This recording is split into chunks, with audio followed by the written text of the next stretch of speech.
Hello friends, आज हम लोग सरफेस केमिस्ट्री के लेक्चर नंबर 2 में हैं। लास्ट लेक्चर में मैंने आपको एड्सॉर्प्शन, एब्जॉर्प्शन, सॉर्प्शन इन सब चीजों के बारे में बताया था कि थर्मोडायनेमिक्स क्या होती है ना, एड्सॉर्प्शन होते समय ये भी बताया था कि एड्सॉर्प्शंस कितने तरह के होते हैं, पॉजिटिव एड्सॉर्प्शंस क्या होते हैं, नेगेटिव एड्सॉर्प्शंस क्या होते हैं, ये भी बताया था कि फिजिजॉर्प्शन क्या होता है, केमिजॉर्प्शन क्या होता है। इन सब चीजों पर हम लोगों ने लास्ट टाइम पे बातचीत की थी। इस लेक्चर यानी लेक्चर नंबर 2 में मैं आप बात करूंगा ना एड्सॉर्प्शन के मैकेनिज्म की। ठीक है, क्या क्या फैक्टर्स पर चीजें डिपेंड करती हैं, एड्सॉर्प्शन किन किन फैक्टर्स पर डिपेंड करता है, इन बातों पर बातचीत होगी। लैंगमुयर और फ्रेंडली चाइसोथर्म के बारे में भी बातचीत करेंगे। तो आइए लेक्चर नंबर 2 शुरू करते हैं। लेक्चर 2, फैक्टर्स अफेक्टिंग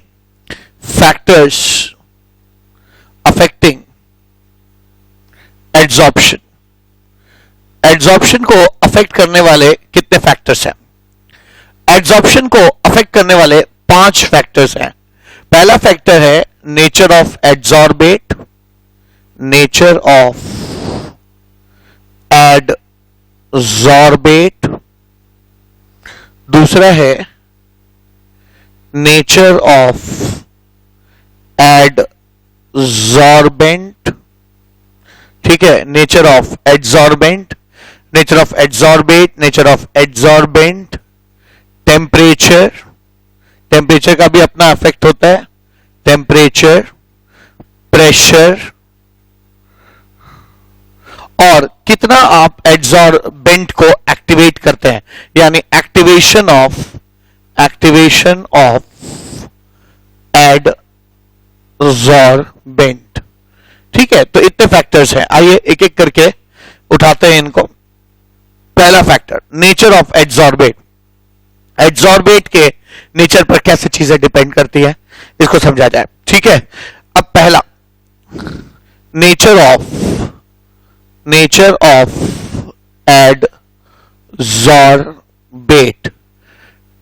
ध्यान दीजिए, गैसेस के लिए एक टेम्परेचर डिफाइंड है, क्रिटिकल टेम्परेचर। ठीक है, मान लो ये टेम्परेचर स्केल है, तो एक टेम्परेचर होता है क्रिटिकल टेम्परेचर। क्रिटिकल टेम्परेचर के ऊपर गैस को आप कभी भी गैस को लिक्विफाई नहीं कर सकते। Gas cannot be liquefied. और क्रिटिकल टेम्परेचर के नीचे ही गैस को लिक्विफाई किया जा सकता है। Gas can be liquefied. अब ध्यान दीजिएगा इस बात का कि जितना क्रिटिकल टेम्परेचर हाई होगा या रूम टेम्परेचर के अबव होगा किसी गैस का, उतना वो गैस रूम टेम्परेचर पर आसानी से लिक्विफाई हो सकेगी। ठीक है, या ऐसे कह सकते हैं जिस गैस के का क्रिटिकल टेम्परेचर हाई होता है वो आसानी से लिक्विफाई होती है। क्रिटिकल टेम्परेचर लो होगा तो गैस को लिक्विफाई करना थोड़ा सा मुश्किल होगा। तो याद रखिए, जो गैसेस नेचर ऑफ एड्सॉर्बेट पे कैसे डिपेंड करती है चीजें, जिन गैसेस का क्रिटिकल टेम्परेचर हाई होता है, यानी जो गैसेस बहुत ही आसानी से लिक्विफाई होती हैं, उनके एड्सॉर्ब होने की टेंडेंसी भी बहुत ज्यादा होती है। ठीक है, तो नेचर ऑफ एड्सॉर्बेट पे कैसे डिपेंड करेगा, मैं यहां लिख रहा हूं, जितना क्रिटिकल टेम्परेचर हाई होगा उतना that gas can easily B liquefied, उतनी आसानी से उस गैस को हम लिक्विफाई कर सकेंगे। और जितनी आसानी से वो लिक्विफाई होती है उतनी ही उसकी ज्यादा एड्सॉर्ब होने की टेंडेंसी होती है, has high tendency to get adsorbed. ठीक है, टू गेट एड्सॉर्ब्ड। तो ध्यान दीजिए, फॉर एग्जांपल है ना, सल्फर डाइऑक्साइड गैस हो गया, सल्फर ट्राइऑक्साइड हो गया, या अमोनिया गैस हो गया, क्लोरीन गैस हो गया। तो ये सब गैसेस ना बहुत आसानी से लिक्विफाई होता है, इनका क्रिटिकल टेम्परेचर बहुत हाई होता है, तो बड़ी आसानी से एड्सॉर्ब होने की टेंडेंसी रखता है। तो पहला फैक्टर हम लोगों ने देख लिया, नेचर ऑफ एड्सॉर्बेट पे कैसे डिपेंड करता है।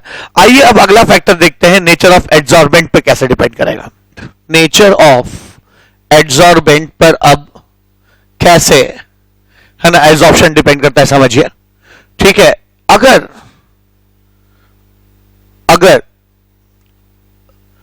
सिलिका होगा या एल्यूमिना होगा या क्ले होगा या चारकोल होगा, ठीक है, चारकोल होगा, तो इन चीजों पर जो आसानी से लिक्विफाइबल गैसेस है वो चिपकने की टेंडेंसी रखते हैं, है ना, रखती हैं, यानी that gas which can easily be liquefied, easily be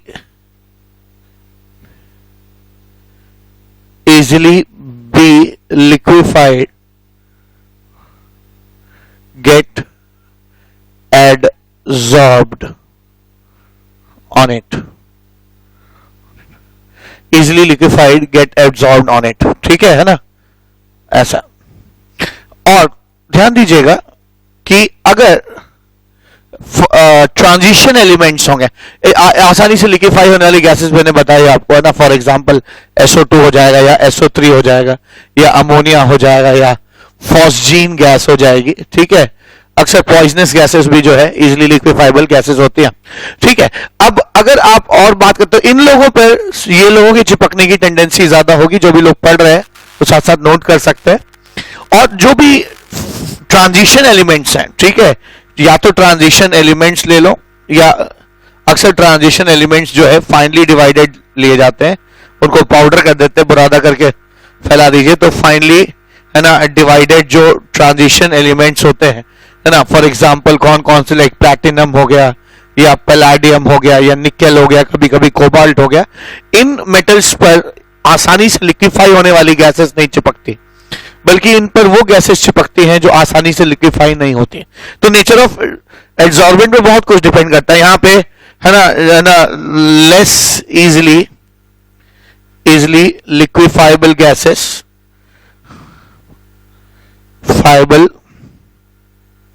less easily liquefiable gases are adsorbed, हाँ उसको एड्सॉर्ब किया जाता है, less easily liquefiable gases are adsorbed. For example nitrogen हो गया या ऑक्सीजन हो गया या हाइड्रोजन हो गया एटसेट्रा, ठीक है। तो दूसरा फैक्टर भी हम लोगों ने समझ लिया कि नेचर ऑफ एड्सॉर्बेंट पर चीजें कैसे डिपेंड करती हैं। तीसरा फैक्टर है प्रेशर। अब प्रेशर पे कैसे डिपेंड करता है ये भी देखा जाए तो थर्ड फैक्टर है प्रेशर। जहां तक प्रेशर का सवाल है, लोगों ने पाया कि एड्सॉर्प्शन और प्रेशर का ग्राफ कुछ ऐसा निकल के आता है, ठीक है क्या। अगर मैं इस एक्सिस को एड्सॉर्प्शन के एक्सिस कहूं, ठीक है, तो एड्सॉर्प्शन को हम x/m करके नापते हैं। ध्यान दीजिएगा x/m जो है, जहां पे x is number of moles of adsorbate है और m is mass of adsorbent. यानी कुछ इस तरह का कि अगर m kg एडसॉर्बेंट ने n मोल्स एडसॉर्बेट को एब्जॉर्ब किया है, तो 1 kg एडसॉर्बेंट जो है वो x मोल एडसॉर्बेट को एब्जॉर्ब किया है, तो 1 kg एडसॉर्बेंट जो है वो x/m मोल्स एडसॉर्बेट के एब्जॉर्ब करेगा। और ये एक तरह से क्या हो गया, नंबर ऑफ मोल्स ऑफ एडसॉर्बेट पर kg ऑफ या पर यूनिट मास ऑफ एडसॉर्बेंट हो जाएगा, पर यूनिट मास ऑफ एडसॉर्बेंट हो जाएगा, ठीक है। तो x/m जो है ना, कितने मोल्स एडसॉर्बेट के एडसॉर्ब होते हैं 1 kg मास ऑफ एडसॉर्बेंट पे, ठीक है। और ये देखा गया इस है ना प्रेशर के ग्राफ में मैंने टेम्परेचर कांस्टेंट रखा है, यानी ये एक तरह से टेम्परेचर यहाँ कांस्टेंट। जब भी किसी ग्राफ में टेम्परेचर का कांस्टेंट होता है हम उसको आइसोथर्म कहते हैं, ठीक है, आइसोथर्म कहते हैं। तो देखा गया कि ये ग्राफ कुछ इस तरह का आता है, जैसे है ना ऐसे आता है, शुरुआत में लीनियरली बढ़ता है, फिर ऐसे ऐसे होके सैचुरेट कर जाता है ये ग्राफ। किसी T1 टेम्परेचर पर ये ग्राफ आएगा। अगर आप टेम्परेचर घटा देंगे तो एड्सॉर्प्शन बढ़ जाता है, ऐसे ऐसे हो जाएगा, ये T2 हो जाएगा किसी T2 टेम्परेचर पे, अलग एक्सपेरिमेंट है, ठीक है। ऐसे अगर आप और टेम्परेचर बढ़ाएंगे तो ये ऐसे आके और हायर लेवल पे टेम्परेचर घटाएंगे तो आकर सैचुरेट करेगा, ठीक है। तो आप देख सकते हैं इस तरह का ग्राफ आता है। इन सब में हर एक ग्राफ में टेम्परेचर कांस्टेंट है। अब इसको अच्छे से समझने के लिए है ना दो तरह की थ्योरीज हैं, है ना, एक फ्रेंडली आइसोथर्म है और दूसरा क्या है, लैंगमेयर की थ्योरी है। दोनों इंडिपेंडेंट थ्योरीज हैं और दोनों इस ग्राफ को एक्सप्लेन करने में माहिर है। तो आइए दोनों थ्योरीज को एक एक करके देखते हैं। पहले friendly theory. Freundlich isotherm, FREUNDLICH, Freundlich isotherm. Freundlich साहब ने इस ग्राफ को एक्सप्लेन करने के लिए प्रेशर वर्सेस एड्सॉर्प्शन ग्राफ को, है ना, इस ग्राफ को एक्सप्लेन करने की कोशिश की है, तो मैंने यहां पे प्लॉट किया है। ठीक है, उन्होंने कहा कि इस ग्राफ में 3 सेक्शन है। एक सेक्शन लगभग straight line passing through origin है, बीच में ये कर्व्ड सेक्शन है, और फिर ये सैचुरेट कर जाने वाला सेक्शन है। ठीक है ना। तो उन्होंने कहा कि ये जो एड्सॉर्प्शन है, ये प्रेशर पे इसका डिपेंडेंस कुछ इस तरह से है, K P⁴ ठीक है, उन्होंने ये थ्योरम दिया, ये इक्वेशन दिया, जहां जो है n एक कांस्टेंट है। उन्होंने कहा जब प्रेशर लो होता है, when pressure is low pressure पे, जब भी प्रेशर लो होता है, यानी कहां की बात कर रहे हैं हम इसकी बात कर रहे हैं, जब भी प्रेशर, है ना, लो होगा इस दिशा में, लो प्रेशर, ठीक है, इसके इधर प्रेशर हाई है, हाई प्रेशर है। ठीक है, और इसके बीच में मतलब इधर और इधर के बीच में मैं कह सकता हूं कि इंटरमीडिएट प्रेशर है, इंटरमीडिएट प्रेशर है।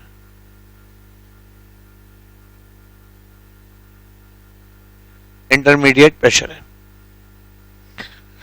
ठीक है, तो आइए इसको समझने की कोशिश करते हैं कि जब प्रेशर लो होता है, तब n की वैल्यू, है ना, n की वैल्यू 1 हो जाती है फ्रेंडलिच के हिसाब से।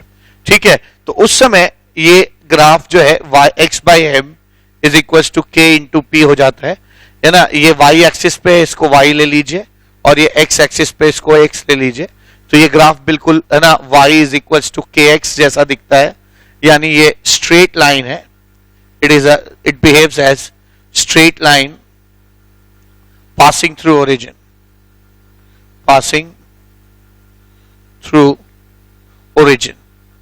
ठीक है, तो एक स्ट्रेट लाइन है जो ओरिजिन से पास करता है। ठीक है, तो बिल्कुल इन्होंने, है ना, लो प्रेशर पर n बराबर 1 लेने पे बिल्कुल स्ट्रेट लाइन आ भी रहा है जो ओरिजिन से पास करता है। ठीक है ना। बहुत हाई प्रेशर पर ये एकदम स्ट्रेट लाइन ये भी फिर हो जाएगा, लेकिन ये it will be parallel to y axis. आइए देखते हैं ऐसा होता है कि नहीं। ठीक है, तो जब भी प्रेशर हाई होगा, हाई प्रेशर पे जब भी प्रेशर हाई होता है, फ्रेंडलिच का कहना था कि n की वैल्यू इनफाइनाइट को टेंड करती है। ठीक है, इनफाइनाइट को टेंड करती है, और फिर आप लिख सकते हैं x/m is equal to k into P 1/इनफाइनाइट, है ना, that is x/m is equal to k p का पावर 0 और p का पावर 0 1 हो जाएगा, यानी x/m is equal to constant. ठीक है, x/m is equal to constant, तो है ना, यहाँ पे x/m हाई प्रेशर पे कांस्टेंट हो गया, जो कि दिख भी रहा है। जब भी प्रेशर हाई हो जाता है, इसकी वैल्यू अब बदलती नहीं है, इस y एक्सिस के यहाँ कांस्टेंट हो जाती है ना, लगभग ये सैचुरेट कर गई, कांस्टेंट हो गई। ठीक है, तो बिल्कुल ये भी ग्राफ जो है हमें सही रिजल्ट दे रहा है। तो फ्रेंडलिच का कहना था कि जब भी इंटरमीडिएट प्रेशर्स होंगे, इंटरमीडिएट प्रेशर होगा, जब भी इंटरमीडिएट प्रेशर होगा, उस केस में n की वैल्यू 1 से लेकर इनफाइनाइट के बीच में होगी, और उस केस में x/m जो है is equal to k p to the power of 1/n ये ग्राफ आएगा। और ये एक कर्व है, ये बिल्कुल एक कर्व निकल के आता है, और यही कर्व जो है वो इस पोर्शन में दिखाई पड़ेगा, इस पोर्शन में, यानी A से लेके कहां तक, B के बीच में कर्व्ड पोर्शन हो जाएगा। ठीक है, तो फ्रेंडलिच ने अपनी तरफ से बहुत कोशिश की कि इस ग्राफ को एक्सप्लेन कर सके। ठीक है ना। और क्या आता है इसके बाद, कई बार क्वेश्चंस जो हैं हमको ऐसे भी पूछे जाते हैं, जैसे x/m और प्रेशर का तो ग्राफ हम लोगों ने यहाँ पे, है ना, देख लिया और एक्सप्लेन भी कर लिया फ्रेंडलिच आइसोथर्म के हिसाब से, लेकिन है ना, कई बार लॉग का भी ग्राफ आ जाता है और पूछा जाता है कि क्या रिलेशनशिप है ना, तो वो भी आप समझ सकते हैं। मान लीजिए अगर आपसे पूछा जाए कि what is the graph between, है ना, log x/m and p, log p, इसके बीच का ग्राफ प्लॉट करिए, है ना, स्लोप बताइए, इंटरसेप्ट बताइए। ठीक है, ऐसे भी ग्राफ्स पे क्वेश्चन आ जाते हैं, है ना, एग्जाम्स में। तो ऐसा अगर आ जाए तो आप जानते हैं कि, है ना, फ्रेंडलिच आइसोथर्म का जो मेन इक्वेशन है वो हमारा यहाँ है, हमने यहाँ पे फिर से लिख दिया, क्या है, x/m is equal to k p to the power of 1 by n, log ले लीजिए, log x by m is equals to log k into P to the power of 1 by n. ठीक है, ऐसे हो जाएगा, log x by m is equals to log p to the power of 1 by n plus log, है ना, x log k कहा जाएगा। ठीक है, और log x by m is equals to 1 by n into log p plus log k कहा जाएगा, ऐसे लिखा मैंने। ठीक है, अब जो y एक्सिस पे है ना, जो चीज y एक्सिस पे होती है उसको y ले लीजिए, जो चीज x एक्सिस पे होती है उसे आप x ले लीजिए। तो इसको आप y की तरह ट्रीट करिए, इस log p को आप x की तरह ट्रीट करिए, है ना, आप देखेंगे कि ये स्लोप हो जाएगा और ये, है ना, इंटरसेप्ट की तरह बिहेव करेगा।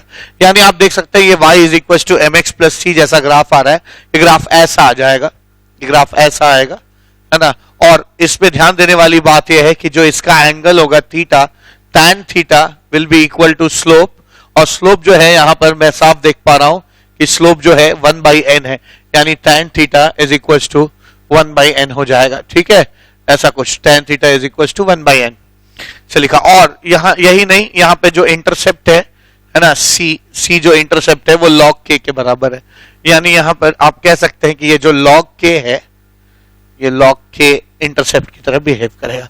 ठीक है, तो ये ग्राफ भी आपको याद रखने की जरूरत है कि log अगर, है ना, log x बाई एम और log p के बीच में अगर ग्राफ पूछा जाए तो इसमें जो स्लोप है वो 1 बाई एन होता है और जो इंटरसेप्ट होता है वो log k के बराबर होता है। ठीक है, नाउ इसी थ्योरी को एड्सॉर्प्शन के, प्रेशर के साथ एड्सॉर्प्शन कैसे वेरी करता है, इस चीज को, है ना, एक और साइंटिस्ट लैंगमुयर ने अपनी थ्योरी से एक्सप्लेन किया, है ना, उस थ्योरी को भी समझने की जरूरत है। हाँ, एक बात और छूट रही है, क्या शॉर्टकमिंग्स थी, लिमिटेशंस थी फ्रेंडलिच थ्योरी की, है ना, लिमिटेशंस क्या थी, लिमिटेशंस ऑफ फ्रेंडलिच थ्योरी। तो फ्रेंडलिच थ्योरी की दो शॉर्टकमिंग्स थी। पहला, ठीक है, पहली शॉर्टकमिंग क्या थी कि ये हाई प्रेशर पर वैलिड नहीं था। ठीक है ना, it was not valid at high pressure. ठीक है ना, it was not valid at high pressure, high pressure पर ये सही रिजल्ट्स नहीं देता था, एक बात। और दूसरी चीज, दूसरी शॉर्टकमिंग क्या थी कि फ्रेंडलिच आइसोथर्म, जो फ्रेंडलिच ने जो थ्योरी से एड्सॉर्प्शन को एक्सप्लेन करने की कोशिश की, उसमें ध्यान देने वाली बात है कि ये सिर्फ मोनोलेयर्स के लिए ही ट्रू है, यानी एड्सॉर्प्शन करते वक्त सिर्फ अगर एक ही मॉलिक्यूल एड्सॉर्ब हुआ है तभी तक ट्रू है, अगर मल्टी मॉलिक्यूलर लेयर्स हैं तो ये ट्रू नहीं, यानी फिजीज ऑप्शन के लिए ये थ्योरी ट्रू नहीं है, केमीज ऑप्शन के लिए ट्रू है, क्योंकि केमीज ऑप्शन में हमेशा मोनोलेयर बनता है। ठीक है, तो it is only applicable, it is only applicable in case of monolayers। ठीक है, मोनोलेयर एड्सॉर्प्शन, मोनोलेयर एड्सॉर्प्शन मतलब मोनोलेयर एड्सॉर्प्शन सिर्फ और सिर्फ केमीज ऑप्शन में होता है, यानी इनडायरेक्टली आप कह सकते हैं कि ये केमीज ऑप्शन के लिए ट्रू है। ठीक है, तो यहां पर मैंने आपको फ्रेंडलिच आइसोथर्म एक्सप्लेन किया, लेकिन सेम फेनोमेना को लैंगमुयर ने भी एक्सप्लेन किया। तो आइए अब नेक्स्ट थ्योरी देखते हैं, लैंगमुयर की थ्योरी क्या है, क्या कहती है लैंगमुयर की थ्योरी एड्सॉर्प्शन के बारे में। लैंगमुयर आइसोथर्म, अब लैंगमुयर ने क्या किया, है ना, फ्रेंडलिच जो जहां पे फ्रेंडलिच ने छोड़ा था लैंगमुयर ने पिक किया। फ्रेंडलिच आइसोथर्म, जो फ्रेंडलिच का जो एक्सप्लेनेशन था एड्सॉर्प्शन को लेकर, वो हाई टेम्परेचर पे फेल करता था, लेकिन लैंगमुयर जो है वो काइनेटिक थ्योरीज को कंसीडर करके बनाया गया है, तो हाई टेम्परेचर पे भी फेल नहीं करता। ठीक है, तो लैंगमुयर में कुछ पोस्टुलेट्स थे, है ना, पोस्टुलेट्स थे जो उन्होंने पहले ही डिफाइन कर दिए अपनी थ्योरी को एक्सप्लेन करने से पहले। उन्होंने कहा कि मेरी थ्योरी जो है, जो कि लैंगमुयर की जो थ्योरी है ना, वो तभी वैलिड है जब गैस सॉलिड पर चिपके। ठीक है, तो adsorption it is valid when gas is adsorbed on solid, ठीक है ना, gas is absorbed on solid. तो ये तभी वैलिड है जब गैस जो है सॉलिड पर एब्जॉर्ब होगा। इस थ्योरी में, लैंगमुयर के थ्योरी में उन्होंने ये भी कहा कि सिर्फ एब्जॉर्प्शन ही नहीं होगा गैस का सॉलिड सरफेस पर, बल्कि डिसॉर्प्शन भी साथ साथ होता रहता है, ठीक है। तो आप इनकी पोस्टुलेट में क्या कि simultaneous desorption of gas from solid surface also takes place. Solid surface also takes place. और ये थ्योरी तब एप्लीकेबल है जब दोनों जो एड्सॉर्प्शन और डिसॉर्प्शन दोनों एक दूसरे को है ना के बराबर हो जाए, ठीक है। तो याद रखिएगा है ना, दिस थ्योरी, ये थ्योरी तभी वैलिड है जब अब एड्सॉर्प्शन और डिसॉर्प्शन के बीच में एक डायनेमिक इक्विलिब्रियम एग्जिस्ट करता हो, ठीक है। This theory is valid when there is dynamic equilibrium between adsorption and desorption, ठीक है। तो मैं कह सकता हूं कि रेट ऑफ एड्सॉर्प्शन और रेट ऑफ डिसॉर्प्शन दोनों बराबर हो जाएंगे, तभी ये थ्योरी एप्लीकेबल है, ठीक है। चौथी बात क्या कहा उन्होंने, चौथी बात कही कि ये जो थ्योरी है ये यूनिमॉलिक्यूलर लेयर्स के लिए ट्रू है। This theory is valid for, this theory is only valid for unimolecular layer, ठीक है, is valid only for unimolecular layer. और यूनिमॉलिक्यूलर लेयर का मतलब आप समझ जाइएगा किसके लिए ट्रू है। यूनिमॉलिक्यूलर लेयर सिर्फ और सिर्फ कहां होते हैं, केमिकल एब्जॉर्प्शन में, केमिजॉर्प्शन में, ठीक है। तो ये एक तरह से केमिजॉर्प्शन के लिए ट्रू है, ठीक है। अब इन कंडीशंस को जब फॉलो किया जाएगा, बेस्ड ऑन दीज कंडीशंस, उन्होंने एक थ्योरी दिया, उन्होंने कहा कि बेस्ड ऑन अबव कंडीशंस, है ना, based on above conditions adsorption x by m is equals to, ठीक है, x by m में x जो है वो नंबर ऑफ मोल्स होते हैं, है ना, जो कि एड्सॉर्बेट के होते हैं, और m जो है वो मास ऑफ एड्सॉर्बेंट होता है, ठीक है। तो x by m को क्या लिख सकते हो, x by m is equals to AP by 1 plus BP, ठीक है, जहां पे P इज प्रेशर, ठीक है, P इज प्रेशर और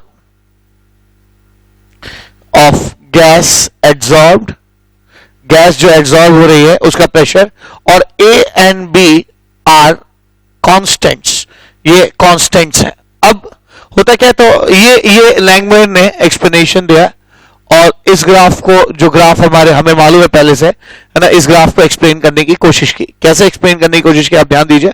आपको याद होगा कि है ना, प्रेशर और एड्सॉर्प्शन का जो ग्राफ होता है, ठीक है ना, प्रेशर और एड्सॉर्प्शन का जो ग्राफ होता है ना, वो कैसा होता है, ऐसा कुछ हो जाता है, ऐसा कुछ हो जाता है कि अगर ये x by m है और ये प्रेशर है, तो ग्राफ कैसा आ जाएगा, ऐसा कुछ आ जाता है। अगर आप टेम्परेचर को क्या रखते हैं, कांस्टेंट रखते हैं। तो इसमें कई सेक्शंस हैं। एक सेक्शन है OA जो कि स्ट्रेट लाइन है, OB कह सकते हैं जो कि कर्व्ड पोर्शन है, और B के ऑनवर्ड्स जो जाता है वो भी एक स्ट्रेट लाइन है जो कि y एक्सिस के क्या है, पैरेलल है, ठीक है ना, y एक्सिस के पैरेलल है। अब हम कर क्या सकते हैं, ठीक है, हम कर क्या सकते हैं, इसको लैंगमुयर से एक्सप्लेन करने की कोशिश करते हैं, ठीक है। जब भी प्रेशर लो होता है, व्हेनेवर केस फर्स्ट, ठीक है, पहला केस है कि व्हेनेवर प्रेशर इज लो। अब आप ध्यान दीजिएगा, प्रेशर लो का मतलब क्या हो गया, ये वाला केस, प्रेशर लो का मतलब ये वाला केस हो गया। इधर प्रेशर जो है हमारा लो है, इधर प्रेशर जो है इसके बाद इधर हाई है, प्रेशर इज हाई, और इसके बीच में जो प्रेशर है वो प्रेशर जो है इंटरमीडिएट है,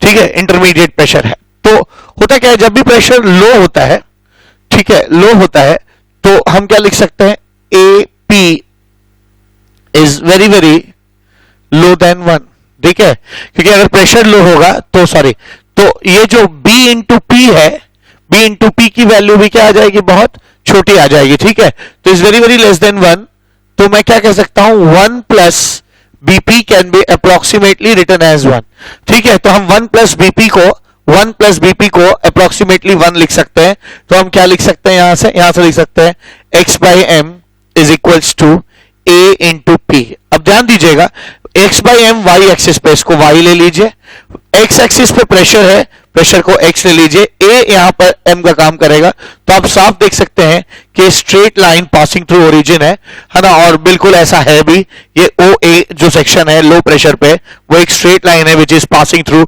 ओरिजिन, ठीक है, तो बिल्कुल है ना, ये स्ट्रेट लाइन कह सकते हैं इसे आप, straight line passing through origin,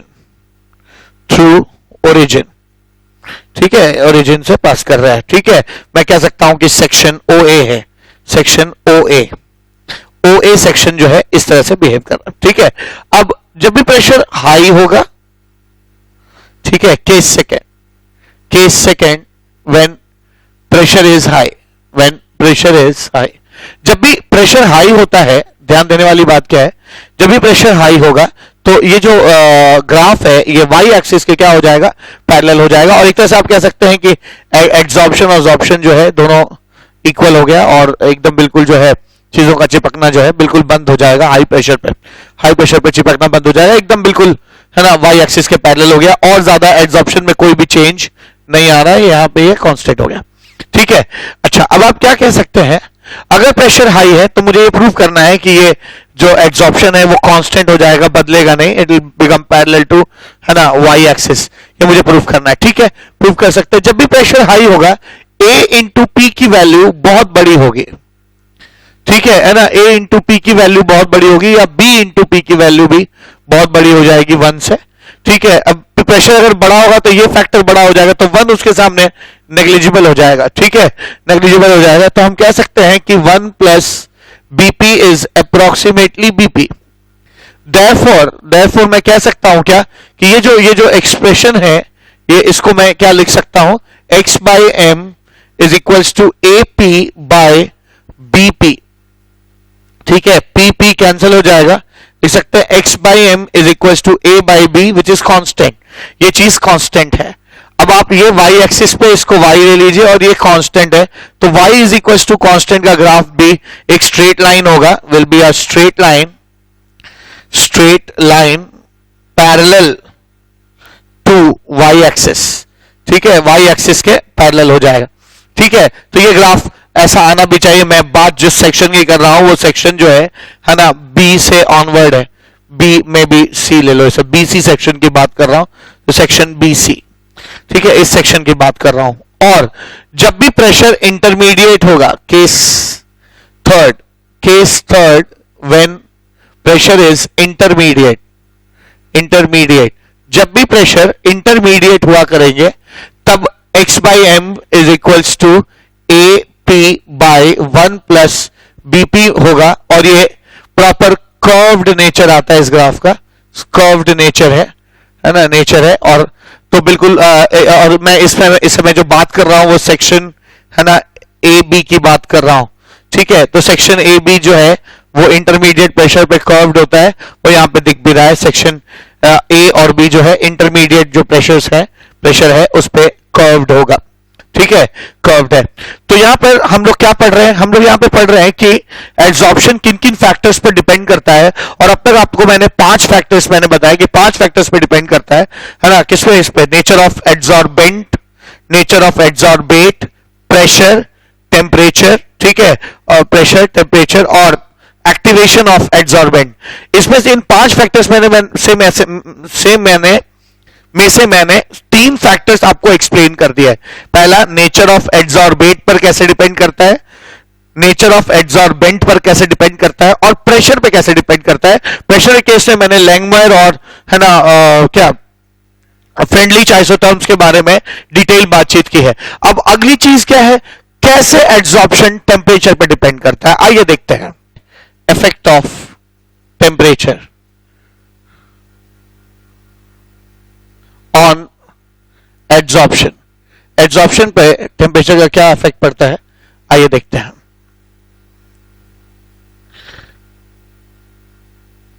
ध्यान दीजिए, ये जो फेनोमेना है एड्सॉर्प्शन जिसे कहते हैं, ठीक है, ये टेम्परेचर पे कैसे डिपेंड करता है, दो बातें होनी है, दो केसेस में इसको समझना होगा। अगर एड्सॉर्प्शन फिजिसॉर्प्शन है, फिजिसॉर्प्शन क्या होता है, मैंने पिछले लेक्चर में यानी लेक्चर नंबर 1 में पढ़ाया। अगर किसी को फिजिसॉर्प्शन नहीं समझ में आता तो उस लेक्चर को जाके देख सकते हैं। फिजिसॉर्प्शन के केस में जैसे जैसे आप टेम्परेचर बढ़ाते जाते हैं, ठीक है ना, जैसे जैसे आप टेम्परेचर बढ़ाते जाते हैं, है ना, एक्स जो एड्सॉर्प्शन है वो घटता जाता है, ठीक है, एक्स बाई एम है एड्सॉर्प्शन है और ये टेम्परेचर है, घटता जाएगा। इस समय प्रेशर कांस्टेंट होता है ना, इसलिए इस ग्राफ को हम लोग आइसोबार भी कह सकते हैं, ठीक है, इसको आइसोबार भी कहते हैं। क्यों ये घटता जाता है इसको समझा जाए। फिजिसॉर्प्शन जो होता है इसमें एक्टिवेशन एनर्जी बहुत लो होती है, तो पहले से ही सब कोई चिपके होते हैं, ठीक है, बहुत कम टेम्परेचर पे भी बहुत ज्यादा एड्सॉर्प्शन हो जाता है क्योंकि एनर्जी की रिक्वायरमेंट बहुत ज्यादा होती नहीं है। लेकिन जैसे जैसे आप टेम्परेचर बढ़ाने लगते हैं, जो सरफेस एरिया है, जो सरफेस है और उससे चिपके लोग जो हैं, इनके बीच का बॉन्ड जो है वो टूटने लगता है और डिसॉर्प्शन शुरू हो जाता है। इसलिए डिसॉर्प्शन होने की वजह से एड्सॉर्प्शन घटता चला जाता है। मैं इसको समझाता हूं, चूंकि इनकी, है ना, इन केस ऑफ फिजिसॉर्प्शन, ठीक है, फिजिसॉर्प्शन के केस में activation energy is low, so adsorption occurs at low temperature, ठीक है, लो टेम्परेचर पे ही हो जाता है। अब अगर आपने टेम्परेचर बढ़ाया, then bond breaks and desorption takes place, desorption increases, ठीक है, इसलिए आप कह सकते हैं कि एड्सॉर्प्शन डिक्रीज कर जाता है, एड्सॉर्प्शन घटने लगता है। यही वजह है कि एड्सॉर्प्शन जो है वो घटना शुरू हो जाए, ठीक है। तो ये तो बात हो गई फिजिसॉर्प्शन की, ठीक है। फिजिसॉर्प्शन के केस में मैंने देखा कि जैसे एक्टिवेशन एनर्जी, फिर से एक्सप्लेन कर रहा हूं, एक्टिवेशन एनर्जी लो होती है तो लोग पहले से ही लो टेम्परेचर पर ही चिपके होते हैं। अब आप टेम्परेचर बढ़ाएंगे तो उनके बॉन्ड्स टूटना शुरू होते हैं और लोग डिसॉर्ब करना शुरू कर जाते हैं, लोग सरफेस छोड़कर दूर जाने लगते हैं, ठीक है। लेकिन अगर यही बात हम केमिसॉर्प्शन के केस में देखें तो ठीक उल्टा है। केमिसॉर्प्शन के केस में उल्टा है। केमिसॉर्प्शन का अगर आप ग्राफ देखेंगे तो ऐसा कुछ पाएंगे। केमिसॉर्प्शन के केस में अगर आप टेम्परेचर बढ़ाएंगे तो पहले केमिसॉर्प्शन बढ़ता है फिर घटना शुरू हो जाता है, ठीक है, इस तरह का ग्राफ आता है केमिसॉर्प्शन और टेम्परेचर का, ठीक है, ऐसा ग्राफ आता है। मैं इसको बड़ी आसानी से एक्सप्लेन कर सकता हूं। केमिसॉर्प्शन बेसिकली केमिकल रिएक्शन होता है एक सरफेस और एक, है ना, एक सरफेस और गैस मॉलिक्यूल्स के बीच में, उनके बीच में प्रॉपर एक बॉन्ड बनता है। तो एक केमिकल रिएक्शन होने की वजह से इनकी एक्टिवेशन एनर्जी बहुत हाई होती है, ठीक है, केमिकल रिएक्शंस की एक्टिवेशन एनर्जी हाई होती है। तो जनरली लो टेम्परेचर पर एब्जॉर्प्शन होता नहीं, और जैसे जैसे आप टेम्परेचर बढ़ाते जाते हैं और ज्यादा से ज्यादा लोग एक्टिवेशन एनर्जी पाने लगते हैं और जुड़ना शुरू होते हैं। इसलिए शुरुआत में टेम्परेचर बढ़ाने पे, है ना, एब्जॉर्प्शन जो है बढ़ना शुरू हो जाता है। लेकिन एक लिमिट है उसकी भी, अगर आप उससे ज्यादा टेम्परेचर बढ़ाते हैं तो अगेन बॉन्ड्स टूटना शुरू करते हैं और डिसऑर्प्शन शुरू हो जाता है, ठीक है। तो जो लोग नोट्स में साथ बना रहे हैं उनके हेल्प के लिए मैं लिख सकता हूं यहां पे कि chemisorption has high activation energy, so initially increase in temperature leads to more adsorption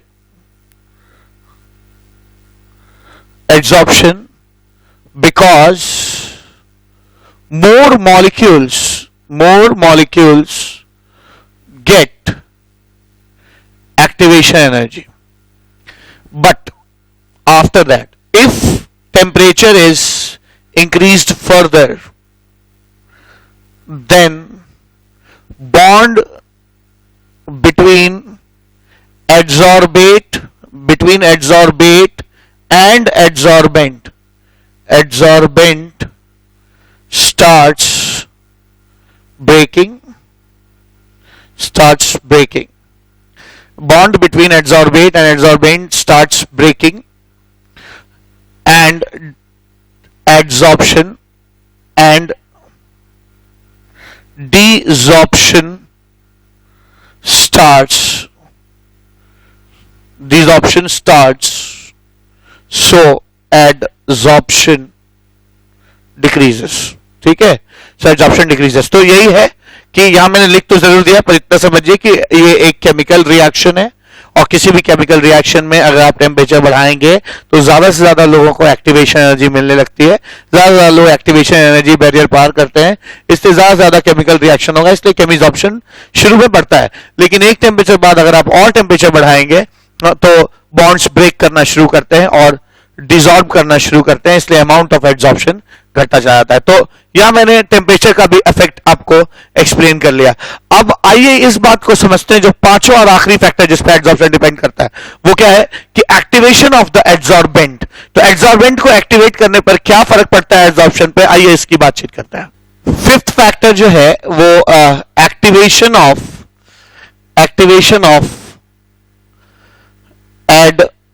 एडसॉर्बेंट कहा जाता है। तो कई बार एडसॉर्बेंट को भी हम एक्टिवेट करके एडसॉर्प्शन बढ़ा सकते हैं। कैसे कैसे एक्टिवेट कर सकते हैं? तो पहला केस क्या है कि आप अगर एडसॉर्बेंट को छोटे छोटे छोटे छोटे पीसेस में पाउडर कर दीजिए या तोड़ दीजिए तो उसका सरफेस एरिया क्या हो जाएगा, बढ़ जाएगा। तो चीजों का जो गैस मॉलिक्यूल्स को चिपकने के लिए है ना ज्यादा एरिया मिलेगा, या कह सकते हैं नंबर ऑफ एक्टिव साइट्स बढ़ जाएंगे, है ना। तो सरफेस एरिया बढ़ जाने से नंबर ऑफ एक्टिव साइट्स बढ़ जाएंगे, तो चीजों का एडसॉर्प्शन भी क्या हो जाएगा, बढ़ जाएगा। तो एक्टिवेशन ऑफ एडसॉर्बेंट पहला क्या हो जाएगा, finally dividing the catalyst to increase its surface area, increase its surface area. ठीक है ना, सरफेस एरिया जो है बढ़ाने के लिए finally dividing the catalyst to increase its surface area. ठीक, ये चीज हम कर सकते हैं कि है ना, इससे क्या होगा, नंबर ऑफ एक्टिव साइट्स जो हैं वो बढ़ जाएंगी और इससे ठीक है नंबर ऑफ एक्टिव साइट्स बढ़ जाएंगी, और नंबर ऑफ एक्टिव साइट्स अगर बढ़ जाएंगी तो नो डाउट एडसॉर्प्शन भी बढ़ जाएगा। अगली चीज क्या है, अगर आप चाहते हैं कि है ना एडसॉर्बेंट की एडसॉर्बिंग पावर बढ़ जाए, तो कई बार आपने देखा हो जैसे स्केल है प्लास्टिक का, हम लोग बचपन में उसको ऐसे सर पे रगड़ते थे तो वो है ना कागज उससे चिपकना शुरू कर देता है, क्योंकि आप उसको चार्ज कर देते हैं, उसको पोलराइज कर देते हैं, चार्ज कर देते हैं। ठीक है, तो ऐसे ही किसी भी सरफेस एरिया को अगर आप रबिंग करते हैं तो उस पर चार्ज उसके ऊपर डेवलप हो जाते हैं और इन चार्ज की वजह से चीजों को चिपकना और फास्ट हो जाता है। ठीक है, तो हम क्या कर सकते हैं, we can activate the adsorbent by mechanical rubbing. हम मैकेनिकली उसको है ना रब करके भी मैकेनिकल रबिंग से एक्टिवेट कर सकते हैं, और बाय केमिकल ट्रीटमेंट, और बाय है ना केमिकल ट्रीटमेंट।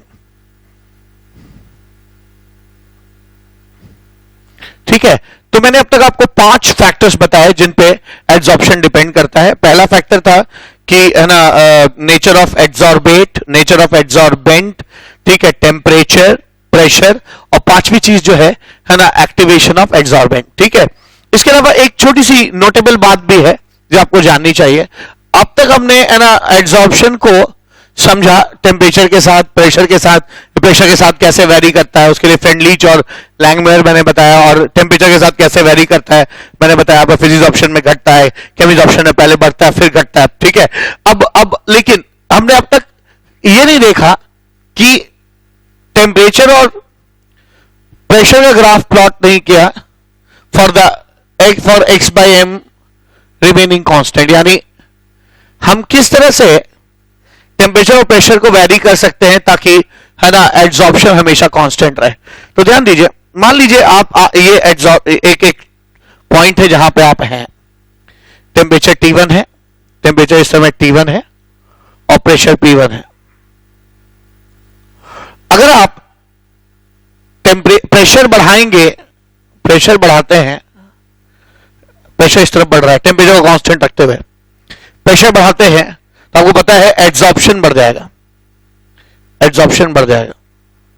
ठीक है, आपने बढ़ने दिया, फिर आप रुक गए, आप प्रेशर को कांस्टेंट रखते हुए टेम्परेचर बढ़ाना शुरू करिए, टेम्परेचर बढ़ाना शुरू करिए। तो टेम्परेचर बढ़ाने से एड्सॉर्प्शन घटना चाहिए, तो घटते घटते जितना बढ़ा उतना ही घट गया, तो यानी ये इस पॉइंट पर जितना x/m था उतना ही इस पॉइंट पे भी है। ऐसे ही फिर करिए, आप प्रेशर बढ़ाइए तो x/m बढ़ेगा, फिर टेम्परेचर बढ़ाइए तो x/m घटेगा। लोगों ने क्या पाया, फिर वही x/m आ गया। ठीक है, x/m यहां पे बढ़ा, x/m यहां पे घटा, फिर वही आ गया। तो लोगों ने देखा जो ग्राफ आता है ना, ऐसे आ जाता है। ये वो ग्राफ है, ठीक है, जिस पर हर समय x/m कांस्टेंट है। ठीक है, तो मैंने क्या देखा इस ग्राफ को ना, हम एड्सॉर्प्शन आइसोस्टर भी कहते हैं, एड्सॉर्प्शन आइसोस्टर भी कहा जाता है। ठीक है, तो हमने देखा कि अगर x/m को कांस्टेंट रखते हुए आप ग्राफ प्लॉट करते हैं तो टेम्परेचर और प्रेशर के बीच में जो ग्राफ प्लॉट करते हैं वो हमेशा एक सीधी लाइन ही निकल के आएगी, स्ट्रेट लाइन आ जाएगा। ठीक है ना, ये चीज आ जाएगी। नाउ ये तो हम लोगों ने एड्सॉर्प्शन किन किन चीजों पर डिपेंड करता है ये सीख लिया, और एड्सॉर्प्शन आइसोस्टर भी सीख लिया। अब दो चीजें बच जाती हैं, एक कि अगर हमारे जो लिक्विड सॉल्यूशन है उसके अंदर चीजों का एड्सॉर्प्शन कैसे होता है, और एप्लीकेशन ऑफ एड्सॉर्प्शन बचा है। ठीक है, तो आइए देखते हैं adsorption in solution, adsorption in solution, adsorption in solution. इसको भी देखिए क्या है। अगर मान लीजिए एक सॉल्यूशन है, मे बी एक शुगर केन जूस है, ठीक है, या शुगर केन, शुगर को आप क्रिस्टलाइज करते थे, मान लीजिए सॉल्यूशन है, तो होगा क्या, इसमें इंप्यूरिटीज हैं। आप क्या कीजिए, एक चारकोल इसके अंदर डाल दीजिए। ठीक है, दिस इज चारकोल, ये चारकोल है। ठीक है, डाल दिया आपने। क्या पाएंगे कि जो शुगर मॉलिक्यूल्स हैं उनसे ज्यादा प्रेफरेंशियल एड्सॉर्प्शन, उनसे ज्यादा सेलेक्टिव प्रेफरेंशियली एड्सॉर्ब करता है चारकोल सारी इंप्यूरिटीज को। सारी इंप्यूरिटीज धीरे धीरे धीरे धीरे आके इस पे चिपक जाएंगे ऐसे, और थोड़ी देर बाद आप क्या पाएंगे कि जो सॉल्यूशन है शुगर का वो डीकलराइज हो गया है, इस पर सारी चीजें चिपक गई हैं, इस पर सारी चीजें चिपक जाएंगी, और है ना, और ये चीज जो है डीकलराइज हो जाएगा, डीकलराइज सॉल्यूशन है। तो यहां होता क्या है, एड्सॉर्प्शन सॉल्यूशन में भी वही मैकेनिज्म रखता है जो एयर में रखता है। ठीक है, और होना भी चाहिए क्योंकि लिक्विड भी एक फ्लूइड है, एयर भी एक फ्लूइड है, तो एयर में जैसा बिहेवियर होता है एड्सॉर्प्शन का, लिक्विड में भी अमूमन वैसा ही होता है। ठीक है, तो एड्सॉर्प्शन सॉल्यूशन में क्या होता है कि है ना, यहां पर जैसे इस केस में अगर ये शुगर सॉल्यूशन है तो इसमें ये है ना, जो चारकोल है वो प्रेफरेंशियली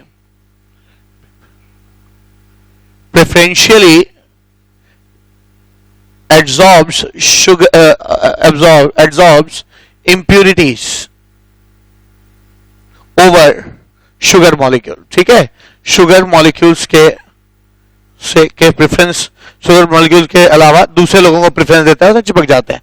ठीक है, और क्या, इनका डिपेंडेंस टेम्परेचर के साथ वैसा ही होता है। सेकेंड पॉइंट क्या, जो टेम्परेचर डिपेंडेंस अगर आप देखेंगे एड्सॉर्प्शन का, तो बिल्कुल नेचर जो है नॉर्मल एड्सॉर्प्शन जैसा ही होता है। The temperature dependence, the temperature and temperature dependence is same as adsorption in air, वैसा बिल्कुल वैसा ही होता है। और तीसरी सबसे इंपॉर्टेंट बात क्या है, इसको मैं पहली बात समझता हूं कि ये पहली बात है। ठीक है, और तीसरी बात क्या जो इंपॉर्टेंट है, ये बिल्कुल फ्रेंडली आइसोथर्म फॉलो करते हैं। ठीक है, तो the adsorption in solution follows Freundlich isotherm।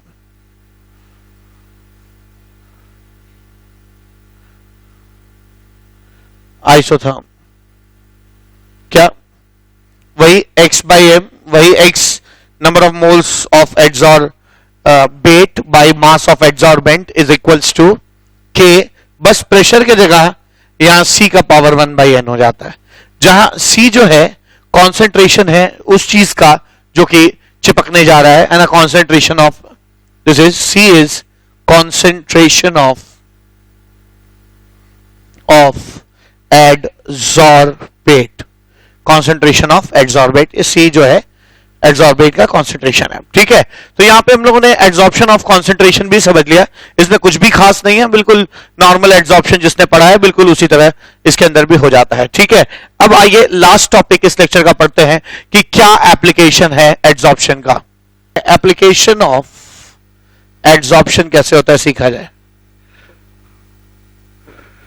क्या क्या होता है एप्लीकेशन एडसॉर्प्शन का, है ना। पहला एप्लीकेशन क्या हो जाएगा, ठीक है, एडसॉर्प्शन जो है वो फेस मास्क में यूज होता है ना। फेस मास्क में हम फेस मास्क जो फायर फाइटर्स यूज करते हैं उसमें चारकोल होता है, और चारकोल जो है जितनी भी पॉइजनस गैसेस होती हैं जैसे है ना कार्बन मोनोऑक्साइड हो गया, है ना, या मीथेन हो गया या फॉस्जीन हो गया, इन सबको एब्जॉर्ब कर लेती है। ठीक है, एक्सेट्रा, इन गैसेस को एब्जॉर्ब करने की टेंडेंसी होती है।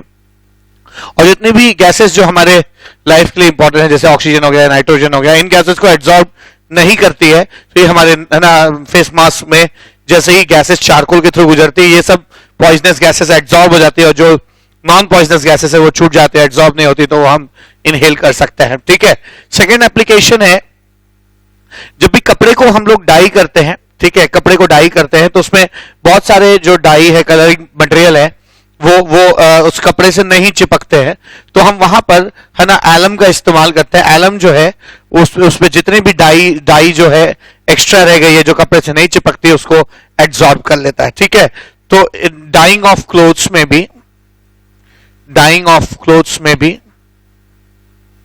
हम लोग एलम इस्तेमाल करते हैं, जो एक्सेस जो डाई है उसको एक्सेस डाई इज एब्जॉर्ब्ड, जो एक्सेस डाई है उसको एब्जॉर्ब कर लेता है, ठीक है। ठीक, नेक्स्ट चीज क्या, कभी कभी इलेक्ट्रॉनिक इक्विपमेंट्स वगैरह आप लेके आते हैं, लैपटॉप्स वगैरह लेके आते हैं, आप देखा होगा उसमें आपने छोटे छोटे पैकेट्स होते हैं जिसको टच करने से ऐसा लगता है उसके अंदर सरसों के दाने जैसा कुछ है ना, तो ये सिलिका जेल्स होते हैं, और ये सिलिका जेल्स जो है वाटर वेपर को एब्जॉर्ब करने की टेंडेंसी रखते हैं, अपने पर चिपकाने की टेंडेंसी रखते हैं, तो बेसिकली डीह्यूमिडाइजर्स का काम करते हैं, ह्यूमिडिटी को रिमूव करते हैं। ठीक है, तो application of absorption is seen in dehumidisers,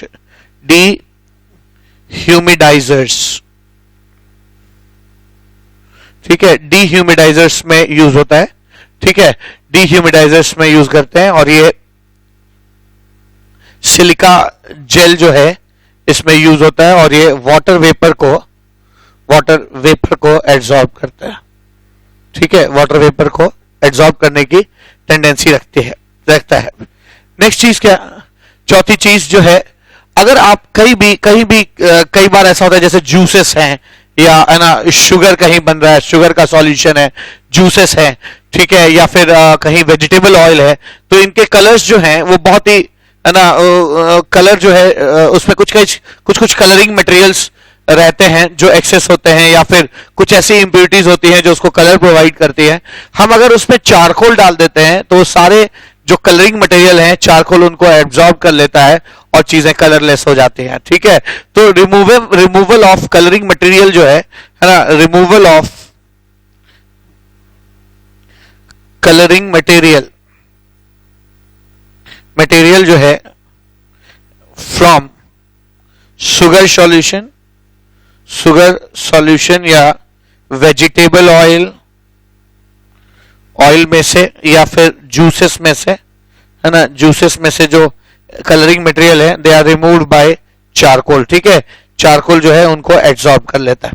ठीक है, तो अब तक मैंने आपको 4 एप्लीकेशन बताया। Face mask, dyeing of clothes में एक्सेस डाई एब्जॉर्ब हो जाता है, एक्सेस ह्यूमिड अगर कहीं पे है तो वो एब्जॉर्ब हो जाएगा, एक्सेस जो है वेजिटेबल ऑयल में या शुगर सॉल्यूशन में या फिर जो है क्या जूसेस में अगर कोई एक्सेस कलरिंग मटेरियल है तो वो भी उससे है ना चारकोल से एब्जॉर्ब हो जाता है। 5वां एप्लीकेशन क्या, हम देखते हैं केमिस्ट्री में हेट्रोजीनियस कैटालिसिस में, ठीक है। अगर आप बात करिए hydrogenation of vegetable oil with in presence of निकल, ठीक है, या कॉन्टैक्ट प्रोसेस जिसमें हम प्लेटिनाइज्ड एस्बेस्टस यूज करते हैं, या फिर ना कॉन्टैक्ट प्रोसेस जिसमें हम प्लेटिनाइज्ड एस्बेस्टस यूज करते हैं, या हेबर प्रोसेस जिसमें हम iron as a catalyst use करते हैं। तो हेट्रोजीनियस कैटालिसिस में भी एड्सॉर्प्शन की जरूरत पड़ती है, ठीक है। हम क्या लिख सकते हैं, heterogeneous adsorption, heterogeneous catalysis also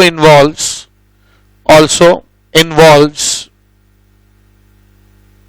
adsorption, ठीक है, एड्सॉर्प्शन। अब मैं इसका एग्जांपल दे सकता हूं, जैसे है ना वेजिटेबल ऑयल है ना, वेजिटेबल ऑयल है, इसमें अगर आप हाइड्रोजन ऐड करते हैं तो इन प्रेजेंस ऑफ निकल, तो निकल पे हाइड्रोजन जो है एड्सॉर्ब होता है, तब जाके ये वनस्पति घी बनता है, घी बनता है जो हम लोग कंज्यूम करते हैं, ठीक है, जिसको आम बोलचाल में डालडा भी कह देते हैं। तो डालडा ब्रांड नेम है, जबकि वनस्पति घी जो है वो जनरल नाम है। या हेबर्स प्रोसेस ले लीजिए, है ना, nitrogen plus thrice hydrogen changes into twice ammonia. तो हेबर्स प्रोसेस में आयरन जो है, आयरन पे भी गैसेस जो है चिपकने की टेंडेंसी रखती है। तो जब भी हेट्रोजीनस कैटालिसिस हो रहा हो, ठीक है ना, आप ये भी जानते हैं एल्कीन्स, एल्कीन्स में भी हम लोग है ना हाइड्रोजन जो जोड़ते हैं वो या तो प्लैटिनम या फिर क्या पैलेडियम या फिर हाइड्रोजन इन क्या निकल से एल्कीन्स और एल्कीन्स और एल्काइंस को हम लोग एल्केन्स में बदलते हैं। तो यहां पे भी प्लैटिनम और पे हाइड्रोजन एड्सॉर्ब हो रहा है, या पैलेडियम पे हाइड्रोजन एड्सॉर्ब होता है, या फिर निकल पे हाइड्रोजन क्या होता है, एड्सॉर्ब होता है, ठीक है ना। तो ये भी एड्सॉर्प्शन का ही एप्लीकेशन है, ठीक है। अगली चीज क्या, रिफाइनिंग ऑफ पेट्रोल, ठीक है। कई बार पेट्रोल की रिफाइनिंग में भी हमें, पांचवी बात, छठी बात, रिफाइनिंग ऑफ पेट्रोल, पेट्रोल की रिफाइनिंग में भी हम लोग को काफी एड्सॉर्प्शन फिनोमेना से मदद मिलती है, ठीक है। रिफाइनिंग जो है वो सिलिका जेल से किया जाता है, पेट्रोलियम की रिफाइनिंग सिलिका जेल से की जाती है, ठीक है। सिलिका जेल जो है एक्सेस जो भी इंप्योरिटी है वो इंप्योरिटीज को एब्जॉर्ब कर लेता है, ठीक है, एड्सॉर्ब कर लेता है। Impurities are adsorbed in silica gel during refining of petrol, ठीक है।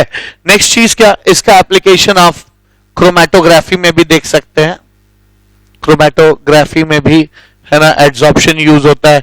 आप मेटलर्जी में फ्रॉथ फ्लोटेशन जो है में भी आप पाएंगे कि जिंक सल्फाइड जो है वो है ना फोम या फ्रॉथ के ऊपर एड्सॉर्ब होता है, और फिर या सल्फाइड ओर्स जो होते हैं वो फ्रॉथ के ऊपर एड्सॉर्ब होते हैं, पानी में नहीं चिपकते, फ्रॉथ में चिपकते हैं। उस फ्रॉथ को हम स्कूप करके सुखा देते हैं तो हमें ओर्स मिल जाते हैं और इंप्योरिटीज रह जाती है। तो फ्रॉथ फ्लोटेशन में भी ये चीज है ना, फ्रॉथ फ्लोटेशन में सल्फाइड ओर्स जो होते हैं आर एड्सॉर्ब्ड ऑन फ्रॉथ, ठीक है ना। फ्रॉथ हम क्रिएट करते हैं, झाग, फ्रॉथ मतलब झाग होता है, और झाग क्रिएट करके हम उस पे चीजों को चिपकाने की टेंडेंसी रखते हैं, ठीक है। नेक्स्ट चीज क्या, और एक चीज मेरे ख्याल से बच गई है ना, एक पॉइंट है कि कैटायन एक्सचेंज रेजिन, जैसे हार्ड वाटर जो है, हार्ड वाटर को है ना सॉफ्ट बनाने के लिए, आप जानते हैं हार्ड वाटर जो है कैल्शियम और मैग्नीशियम के सॉल्ट से बनता है ना, क्लोराइड से और सल्फेट से बनता है। तो कैल्शियम हटा, जो आयन है उसको अगर हम रिमूव करके उसकी जगह सोडियम रिप्लेस कर दें तो हार्ड वाटर सॉफ्ट वाटर हो जाता है। तो बहुत सारे ऐसे रेजिन्स आते हैं, जैसे है ना कैटायन एक्सचेंज रेजिन्स कहे जाते हैं, ये रेजिन है, ठीक है ना। रेजिन्स होते हैं ये क्या करते हैं, बहुत सेलेक्टिव होते हैं कि है ना, बहुत सेलेक्टिवली जो है एक पर्टिकुलर आयन को ये चिपकाने की टेंडेंसी रखते हैं, एड्सॉर्ब करने की टेंडेंसी रखते हैं। ये कैल्शियम, ये रेजिन हम ऐसा लेते हैं जो कैल्शियम आयन को एड्सॉर्ब कर लेता है अपने साथ, ठीक है। तो होगा क्या, सारे कैल्शियम जो है वो रेजिन से जुड़ जाएंगे और सोडियम रह जाएगा। अगर ये कैल्शियम क्लोराइड था तो अब आपको NaCl बच जाएगा, ठीक है, NaCl रख जाएगा, कैल्शियम चला गया। अब NaCl से हार्डनेस नहीं होती है, ठीक है। तो आप कह सकते हैं कि resins are very selective in, ठीक है, एड्सॉर्बिंग, रेजिन्स आर very selective in absorbing a particular ion. ठीक है, पर्टिकुलर आयन. 10वां एप्लीकेशन है क्रिएटिंग वैक्यूम. ठीक है, क्रिएटिंग वैक्यूम.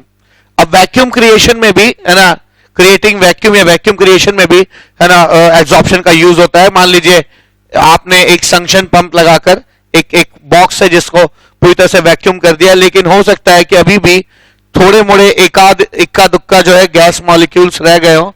आप उसमें चारकोल डाल दीजिए, धीरे धीरे सारे गैस मॉलिक्यूल्स उससे क्या हो जाएंगे, चिपक जाएंगे और आपको एक परफेक्टली है ना वैक्यूम सिस्टम मिल जाएगा, है ना, वैक्यूम क्रिएट हो जाएगा. ठीक है, तो एक परफेक्ट वैक्यूम क्रिएट करने में एड्सॉर्प्शन का बड़ा रोल होता है. इस सक्शन पंप से आप कितना भी एयर सक कर लीजिए, लेकिन उसमें कुछ ना कुछ एयर पार्टिकल्स रह जाते हैं. उनको भी अगर आप खत्म करना चाहते हैं तो आपको जो है ना कोई ऐसी चीज रखनी होगी जिससे गैस मॉलिक्यूल्स उस पर एब्जॉर्ब हो जाएं और एक परफेक्ट है ना परफेक्ट वैक्यूम क्रिएट हो जाता है. तो आज इस लेक्चर में यानी लेक्चर नंबर 2 में सरफेस केमिस्ट्री के इतना ही. आज हम लोगों ने काफी बातचीत की, हम लोगों ने पता लगाया कि एड्सॉर्प्शन किन किन फैक्टर्स पे डिपेंड करता है. हम लोगों ने सॉल्यूशन के अंदर एड्सॉर्प्शन की बात की और हम लोगों ने ये भी बात किया कि एड्सॉर्प्शन का एज सच रियल लाइफ में क्या क्या एप्लीकेशन है, उस पर हम लोगों ने 10 पॉइंट्स पे बातें की. ठीक है, तो आज इस लेक्चर में इतना ही. मिलते हैं अगले लेक्चर में और बात करते हैं कैटलिस्ट और कैटालिसिस पे. तब तक के लिए thank you so much. Have a nice day.